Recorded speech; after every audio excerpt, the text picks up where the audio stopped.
미국은 1%포인트, 한국은행은 0.5%포인트. 이 두 중앙은행이 일제히 큰 폭의 금리 인하에 나섰습니다. 코로나19의 경제적 상황이 그만큼 심각하다는 걸 반증하는 행보를 양국이 어제 하루 모두 보인 셈인데요. 두 나라 모두 이제 0%대 금리 구간에 본격적으로 접어들었습니다. 다만 우리나라는 이미 막대한 부동자금이 시장에 흐르고 있는 상황이고 과거 0%대 금리로 내려가 본 적도 없어서 정확한 여파를 예상하기가 어렵습니다. 이번 금리 인하가 침체되는 경기에 활력을 불어넣을 수 있을지 또 부작용은 없을지 전문가와 자세히 이야기 나눠보겠습니다. 조경엽 한국경제연구원 선임연구위원 모셨습니다. 위원님 안녕하십니까? 예, 안녕하십니까? 네, 먼저 금리 인하 소식부터 좀 짚어보겠습니다. 이 한국은행이 미국을 벤치마킹한 걸까요? 이게 예정이 없던 임시금융통화위원회를 개최한 것도 미국 연준과 행보가 좀 비슷했고 한 번에 보통 내리던 0.25%포인트보다 더 큰 폭의 금리 인하를 단번에 결정한 것도 비슷한 행보이기는 했는데 일단 이번 결정에 대한 전반적인 평가부터 좀 내려주십시오.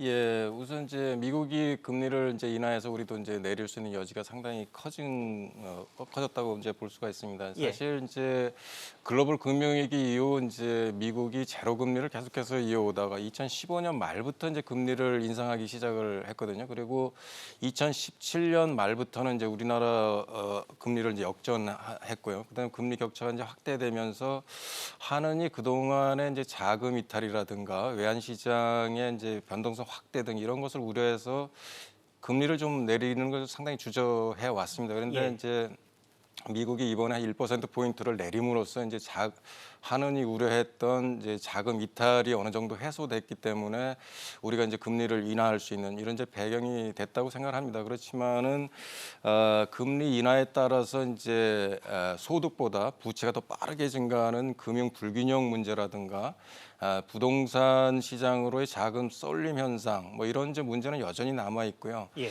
그리고 이제 코로나가 진정이 된 후에 이제 이후에도 경기 침체가 계속 이어진다면 그때 가서 이제 금리를 인하할 여지가 좀 약화됐다는 거 이런 것도 좀 문제라고 할 수가 있습니다. 지금 배경과 문제점을 다 설명을 해주셨는데 뭐 간략하게 좀 이렇게 곤란한 질문일 수도 있을 것 같긴 합니다만 그러면 한국은행의 이번 금리 인하 결정이 잘했다고 보십니까? 아니면 부적절했다고 보십니까? 예, 뭐 금리 인하는 항상 양날의 칼이라고 생각을 합니다. 그러니까 긍정적인 측면도 있고 부정적인 측면도 있는데 항상 이게 이제 어느 것이 더 크냐를 놓고 이제 금리를 결정을 하게 되는데요. 예. 지금은 이제 코로나 사태로 인해서 이제 우리나라뿐만 아니라 전 세계적으로 경기 침체가 오고 있기 때문에 여기에 이제 대응하기 위해서 우리나라도 이제 금리를 인하하는 이제 그 불가피한 측면은 분명히 존재를 합니다. 그렇지만 우리나라에서 이제 가계 부채가 상당히 높다든가 부동산 가격이 상당히 급등하는 이런 이제 여러 가지 문제를 고려할 때 금리 인하가 가져올 부작용도 상당히 큰 상태입니다. 그래서 그동안 이제 한은도 그런 점들을 고려를 해서 이제 금리 인하를 주저를 했던 거고 특히 경기 침체가 되면서 이제 하나같이 하락, 그러니까 환율이 치솟으면서 자금 이탈도 참 심각한 문제인데 그래서 금리 인하가 이런 이제 부정적인 요인들을 가져오니까 그런 것들을 얼마나 좀 거기에 대응을 하느냐 이제 이게 관건이 될 거로 보입니다.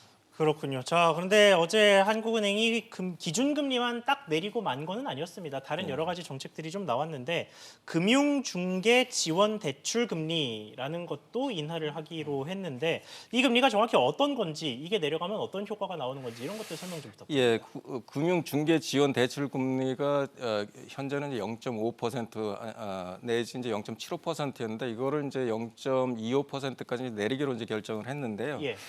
이렇게 되면 이제 은행이나 금융기관이 중소기업에 대한 이제 대출 유인이 상당히 높아지게 됩니다. 그리고 차입하는 기업들은 이제 이자 부담도 완화되고 그다음에 자금 개선 여지도 있는 이런 이제 긍정적인 측면이 말하자면 기업에 한정되는 금리라고 보면 되는 예, 건가요? 그렇죠. 맞습니다. 예, 이제 그리고 이제 뭐 이런 중소기업을 특히 대상으로 하고 그래서 이제 지방 중소기업이나 이번에 이제 코로나 사태로 해서 피해를 입은 기업들은 상당히 이제 혜택을 볼 거로 예상이 되는데요.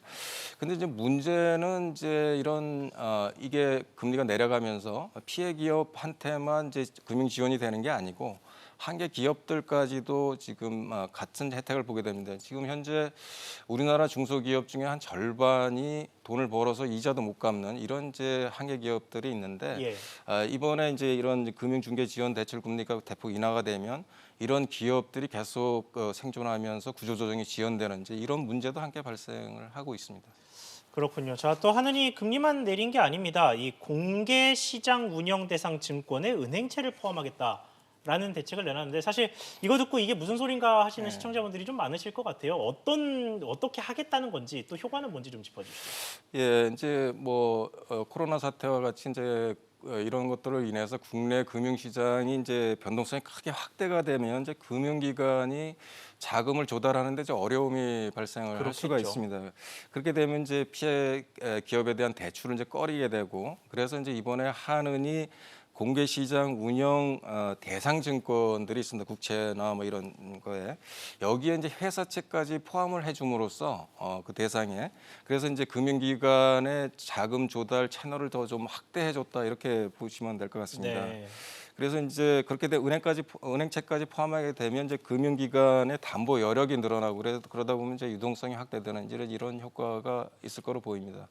근데 그렇지만은 지금 현재 투자처를 찾지 못하고 전부 이제 은행으로 자금이 좀 몰리는 현상이 지금 발생을 하고 있기 때문에 예.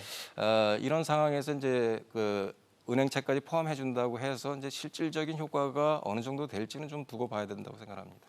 그렇군요. 자, 그리고 앞서 잠깐 부동산 이야기를 해주셨는데 아무래도 금리가 내려가면 가장 걱정되는 건 이 내려간 금리로 인해서 풀린 자금이 부동산 시장으로, 그러니까 말하자면 투기로 쏠려서 부동산 경기만 부양시키고 실물 경기는 부양시키지 못하는 뭐 이런 상황을 이제 하느니 우려했다고 볼 수 있을 것 같은데요.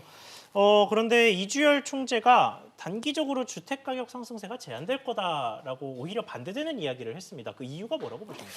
예, 맞습니다. 이제 이 부동산으로 자금이 이제 금리가 낮은 이제 금융시장에서 이제 부동산으로 갈 가능성 상당히 높은 건 사실입니다. 그렇지만은 이제 코로나 사태로 인해서 경기가 침체되기 때문에 구매력이 상당히 떨어질 거로 예상이 됩니다. 그렇게 되면 부동산 수요에 대한 수요가 이제 좀 줄어들 것으로 예상이 돼서 과열되는 현상은 나타나지 않을 거로 보이고 그리고 이제 공급 측면에서 보면 부동산을 소유한 사람들의 이자 부담이 낮아지기 때문에 부동산을 파는 다시 말해서 이제 공급이 좀 줄어들 거로 보입니다. 그러다 보면 거래량은 대폭적으로 줄어들겠지만 그러니까 수요도 줄고 공급도 줄기 때문에 가격 조정은 소폭 조정이 되는 이런 선에서 그치기 때문에 급격한 부동산으로 자금이 쏠려서 부동산 가격이 폭등하는 뭐 이런 현상들은 당분간 나타나지 않을 거로 보입니다. 다만 이제 코로나가 진정된 이후에도 저금리가 계속 이어진다면 그 자금은 분명히 이제 부동산 시장으로 몰리게 되고 그렇게 되면 이제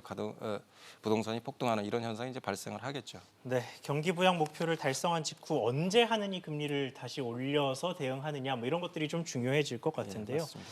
여기에 또 나오는 게 10년 전에 이미 종료됐던 한미 통화스와프 재개 가능성입니다. 이 통화스와프라는 게 미리 정해져 있는 환율에 양국 여러 국가들이 통화를 교환하기로 약정을 해서 환율 변동에 좀 안정적으로 대응하기 위한 협약이라고 보시면 되는데요. 이게 부활할 가능성이 있다고 보시는지 또 부활할 가능성이 있다면 어떤 이유 때문인지 설명 좀 부탁드립니다. 예, 뭐 지금 단언할 수는 없습니다. 그렇지만 이제 가능성은 상당히 높아진 건 사실입니다. 그러니까 미국과 이제 통화 스와프를 체결할 수만 있다면 이제 금융시장이 안정화되는데 상당히 도움이 될 거로 보입니다. 그러니까 글로벌 금융 위기 때도 이제 미국과 일본과 체결했던 300억 달러에 달하는 통화 스와프가 상당히 이제 글로벌 금융을 극복하는 데서 상당히 도움을 준 게 사실이거든요. 예. 그런데 지금 이제 미국은 위기가 아니면 기축 통화국 다시 말해서 이제 EU나 영국, 뭐 일본, 캐나다 이런 나라들 외에는 이제 통화 수합을 이제 맺지 않는다는 이런 이제 원칙을 지키고 있습니다. 그래서 단기간에 이제 우리가 조만간에 이제 미국과 통화 수합법을 체결하기는 좀 어려운 측면은 있지만 네. 이 코로나 사태가 이제 확대되고 이렇게 되면 이제 금융시장 불안정성이 이제 확대되고 그렇게 되면 미국 달러 시장도 이제 같이 이제 출렁이는 모습을 보이게 될 겁니다. 그렇게 되면 미국도 이제 통화 스와프를 맺을 유인이 상당히 높아지게 됩니다. 그래서 우리는 이제 이런 점들을 미국한테 잘 설득을 해서 미국과 이제 통화 스와프를 맺는 방향으로 이제 가야 된다고 생각합니다. 그렇군요. 알겠습니다. 본격적으로 이제 달러 얘기를 한 김에 미국 상황을 좀 잘 살펴보겠습니다. 연준이 뭐 1%포인트의 금리를 내렸습니다만 그 이외에도 사실 7천억 달러, 그러니까 우리 돈으로 850조 원대의 유동성 공급 대책을 또 내놨습니다. 그러면 이런 식의 연준의 대책, 뭐 이제까지 역사를 좀 짚어봤을 때 강도가 어느 정도나 된다고 보십니까? 예, 지금 뭐 글로벌 금융위기 때와 거의 유사한 수준으로 지금 가는 거죠. 이제 미국이 그 당시에 제로 금리로 내렸고 상당한 이제 유동성 확대 정책을 써왔으니까요. 근데 이제 이번에는 미국이 이제 제로 금리로 이렇게 대폭적으로 내리고 유동성을 확대했음에도 불구하고 오늘만 하더라도 미국 주식시장이 대폭락하는 현상이 이제 이어지고 있는데 그 이유는 이제 사실 세계 경제 침체가 이제 본격적으로 시작될 거라는 이런 이제 그 우려감이 더 지배를 하고 있는 것 같습니다. 실제로 이제 코로나 사태 이전에도 이제 세계 경제가 대공황 1930년대 대공황과 유사하다 이런 이제 진단이 나오고 있던 상태였습니다. 그러니까 예. 다르게 말해서 이제 자국 보호주의 그것이 강화되면서 글로벌 이제 교역량이 큰 폭으로 줄어들었고, 그다음에 저금리가 상당한 지속되면서 이제 위험 자산에 대한 투자가 비중이 상당히 높아져 있는 상태입니다. 그래서 이제 글로벌 침체가 올 거다 이렇게 예상하는 와중에 이제 코로나가 이런 사태가 이제 덮친 건데요. 그러다 보니까 미국뿐만 아니라 뭐 유럽, 일본 모든 나라들과 이제 금리를 내리고 유동성을 확대하는 이제 이런 정책을 통해서 대응을 하고 있는 것으로 보입니다. 그렇군요. 자, 그런데 파월 연준 의장이 이제 금리를 이렇게 큰 폭으로 두 차례나 내렸음에도 불구하고 마이너스 금리까지는 가지 않겠다는 식으로 거의 좀 단호하게 선을 그었고 대신 정부의 재정 정책이 중요하다라고 이야기를 했습니다. 이게 뭐 마이너스 금리로 가지 않는 이유도 궁금하고 또 정부의 재정 정책을 갑자기 강조한 이유도 좀 궁금한데요. 예, 파월 의장께서 이제 이번 사태는 유효 수요 부족으로 인한 경기 침체가 아니라 이제 사회적 격리에 따라서 생산 활동이 위축이 되고 그다음에 공급망 붕괴에 따라서 이제 생산 차질 이런 것들이 나타나는 실물 경제 위기 때문에 발생하는 것으로 보고 있는 거죠. 그러니까 예.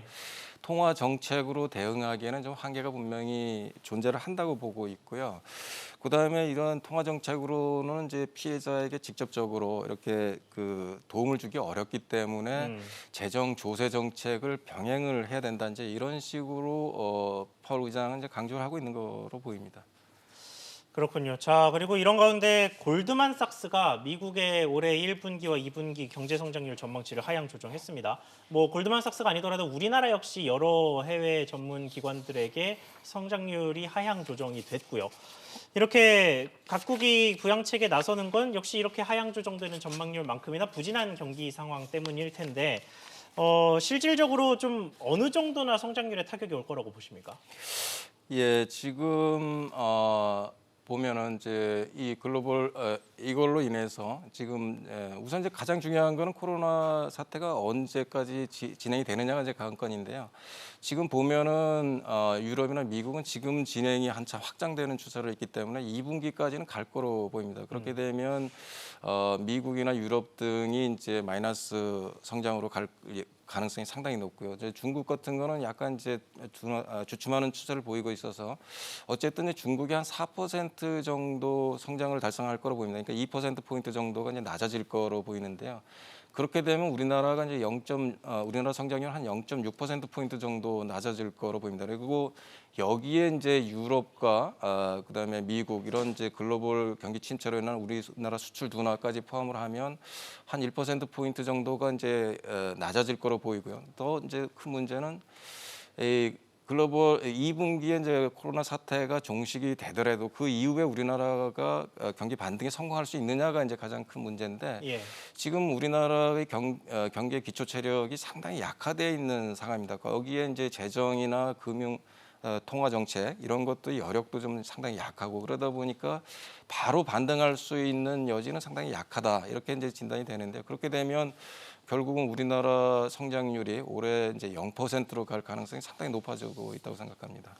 자, 그렇군요. 자, 말씀하신 것처럼 우리 경제 상황 전망이 녹록지가 않고 우리를 포함해서 전 세계가 코로나19를 극복하기 위해서 다양한 경제 정책들을 내놓고 있는데 자, 이런 상황에서 마지막으로 정부가 추가로 꼭 해야 하는 정책이 있다면 어떤 것들이 있겠습니까?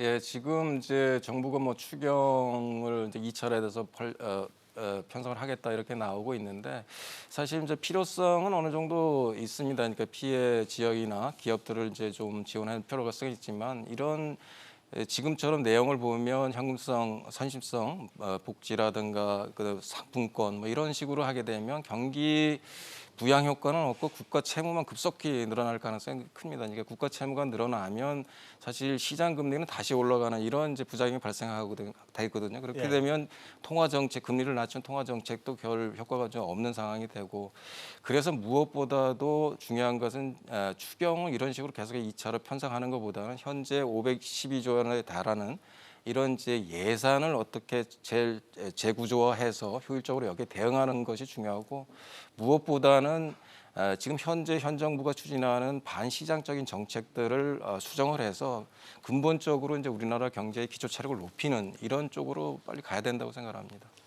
네, 알겠습니다. 오늘 말씀 여기까지 듣겠습니다. 지금까지 조경엽 한국경제연구원 선임연구위원과 함께했습니다. 위원님 오늘 말씀 감사합니다. 예, 감사합니다.